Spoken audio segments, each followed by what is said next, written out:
We're here today to give you a quick demonstration on how to change the crimper tool to a press plate for the smaller 1-gallon containers. You will need simple tools of an Allen wrench, 1/8" Allen wrench, and a screwdriver. You will also need a bucket or a support of some kind to be able to support the crimper tool as you take it out. First things to remember to do will be to turn off the air and then to turn off the power on the system. Step one will be to remove the front guard and then to take your container to hold the crimper tool and put them in place. We'll now do that. Once your air is off, your machine is off, you've got your guard off and your container in position, you'll see on the cylinder shaft there is a small hole.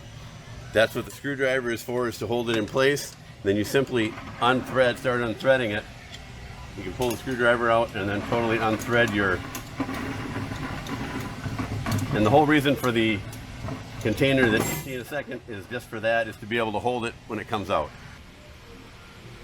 Once the crimper tool is out of the way, all that's left is to take the press plate attachment and slide it into the crimper area, lift it up and screw it on. You just screw it into place. Once it's set, you return the guards to their place, turn the air on, and you should be ready to go. Once the installation of the press plate is done, please be sure to replace all guards and remove all tooling from the area. Once the press plate is in place, you go back, you'll turn on the air, release the emergency stop, turn the machine on, and do a manual index, just to be sure that the press plate is working correctly.